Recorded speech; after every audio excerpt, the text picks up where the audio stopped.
tambang timah rakyat, atau kedok cukong. Tambang timah rakyat sejati bukan tentang alat berat dan modal besar, tapi tentang rakyat kecil. Bangka yang berdaulat di tanahnya sendiri sekarang dibangka di banyak tempat. Di balik spanduk bertuliskan tambang rakyat legal.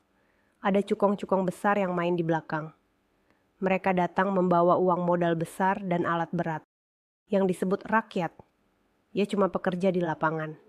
Orang lokal Bangka yang cuma disuruh gali, sedangkan hasilnya dibawa lari para pemodal. Pemerintah sekarang sering bicara soal legalisasi tambang rakyat lewat izin pertambangan rakyat, IPR. Idenya bagus, biar pak rakyat bisa menambang dengan legal, tanpa takut dikejar polisi. Tapi masalahnya, batas antara tambang rakyat dan tambang pemodal besar makin kabur. Harusnya sederhana, kalau pakai sekop dan dulang itu tambang rakyat. Tapi kalau sudah pakai ekskavator, mesin besar, dan modal miliaran, itu jelas bukan tambang rakyat. Kalau tambang rakyat boleh pakai alat berat, lalu di mana bedanya dengan perusahaan besar? Ini yang bikin celah. Cukong-cukong pakai nama rakyat supaya bisa dapat izin IPR, padahal aktivitasnya skala besar. Yang kecil tetap terpinggirkan. Yang kaya makin leluasa. Dan pemerintah sering kali pura-pura tidak tahu. Dari luar kelihatan ramai tambang timah rakyat. Tapi kalau ditelusuri, banyak diantaranya bukan dikelola masyarakat lokal Bangka.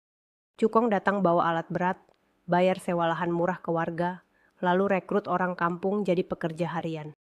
Begitu timah habis, alat berat pindah ke lokasi lain, meninggalkan lubang menganga dan lahan rusak.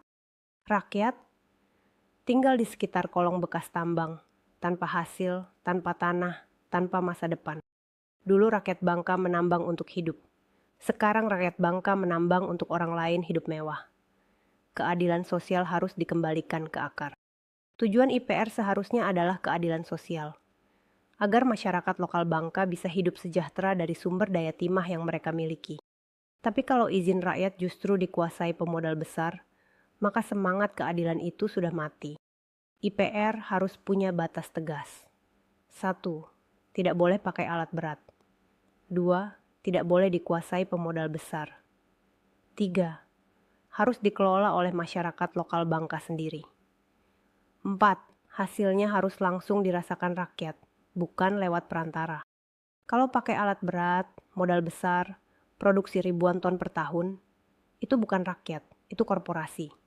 Mereka harus urus izin usaha pertambangan ke IUP, bukan menyamar pakai IPS. Pulau Bangka tidak butuh tambang besar yang memiskinkan rakyat kecil.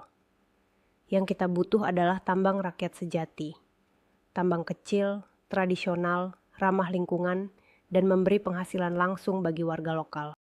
Rakyat Bangka tidak menolak menambang. Yang rakyat tolak adalah ketidakadilan.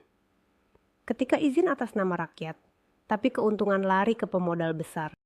IPR bukan alat politik, bukan hadiah cukong, tapi hak rakyat.